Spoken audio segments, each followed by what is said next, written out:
ইস্তাম্বুলের আকাশ তখন রক্তিম সূর্যের আলোয় রাঙা। বসফরাস প্রণালীর উপরে হালকা কুয়াশার আবরণ। দূরে ভেসে চলেছে বিশাল সব মালবাহী জাহাজ। কিন্তু ইস্তাম্বুলের এক গোপন গবেষণাগারে তখন চলছিল অন্য এক যুদ্ধের প্রস্তুতি। নিঃশব্দ কিন্তু ভয়ঙ্কর। Target locked. একটা ছোট্ট স্ক্রিনে ভেসে উঠল শত্রুর ঘাঁটির স্যাটেলাইট চিত্র। একজন তরুণ প্রকৌশলী নিঃশব্দে মনিটরে তাকিয়ে আছেন। তার হাত স্থির, চোখে আত্মবিশ্বাসের ঝলক। সেলচুক বাইরাক্তার, এই নামটাই আজ বিশ্বজুড়ে আতঙ্কের নাম হয়ে উঠেছে।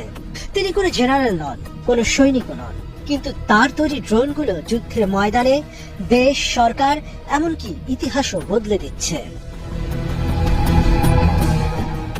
সেলচুক বাইরাক্তার যখন এমআইটির গবেষণাগারে ছিলেন, তখন কেউ ভাবেনি যে এই তরুণ যুদ্ধবিদ্যার বড় বড় গবেষকদের চ্যালেঞ্জ জানাবেন।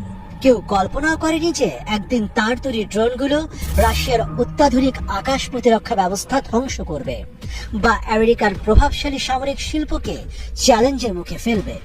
কিন্তু সেটাই ঘটেছে। সেলচুক বাইরাক্তার নিজের সবকিছু উৎসর্গ করেছিলেন একটি স্বপ্নের জন্য।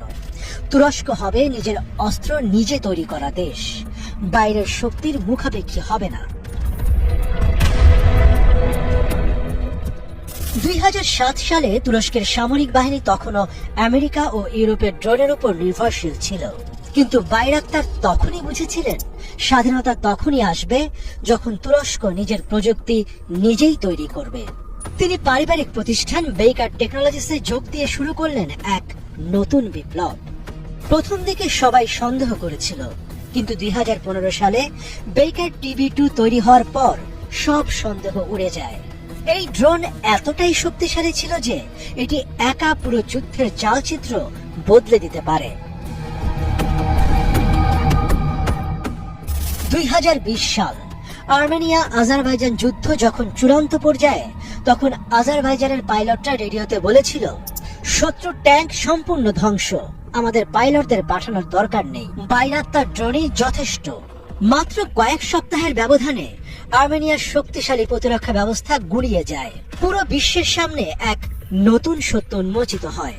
তুরস্ক এখন বিশ্বের অন্যতম শক্তিশালী ড্রোন উৎপাদনকারী দেশ। অনেকে বলেন সেলচুক বাইরাক্তার শুধু তার দক্ষতার জন্য নয়, বরং তার পারিবারিক সংযোগের কারণেও সফল হয়েছেন। 2016 সালে তিনি তুরস্কের প্রেসিডেন্ট রিসেপ তাইয়্যিপ এরদোয়ানের কন্যা সুমাইয়া এরদোয়ানকে বিয়ে করেন। এই সম্পর্ক তাকে তুরস্কের সামরিক উন্নয়নের কেন্দ্রে নিয়ে আসে। তবে বাইরাক্তার সবসময় বলে এসেছেন, আমি যা উপার্জন করেছি তা আমার কাজের জন্য, সম্পর্কের জন্য নয়।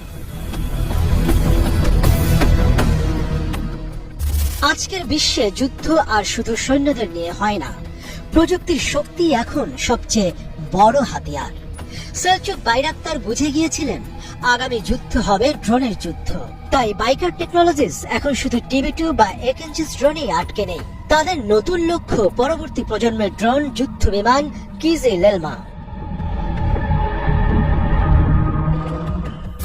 2025 সালে দাঁড়িয়ে প্রশ্ন একটাই, তুরস্ক কি সামরিক শক্তির নতুন নেতা হয়ে উঠবে?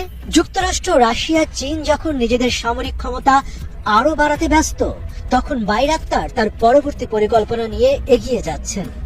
কৃত্রিম বুদ্ধিমত্তা সম্পন্ন ড্রোন, স্বয়ংক্রিয় যুদ্ধ বিমান এবং আরো ভয়ঙ্কর সামরিক প্রযুক্তি তৈরি হচ্ছে তার নেতৃত্বে। সেলচুক বাইরাক্তার এককালে ছিলেন শুধু একজন ইঞ্জিনিয়ার। আজ তিনি হয়ে উঠেছেন এক সামরিক বিপ্লবের স্থপতি। যুদ্ধক্ষেত্রের ভবিষ্যৎ এখন আর শুধু সৈন্যদের হাতে নেই, এটি এখন প্রযুক্তিবিদদের হাতে। আর সেই প্রযুক্তিবিদদের শীর্ষে আছেন সেলচুক বাইরাক্তার। বিশ্ব কি প্রস্তুত নতুন এক সামরিক শক্তির জন্য?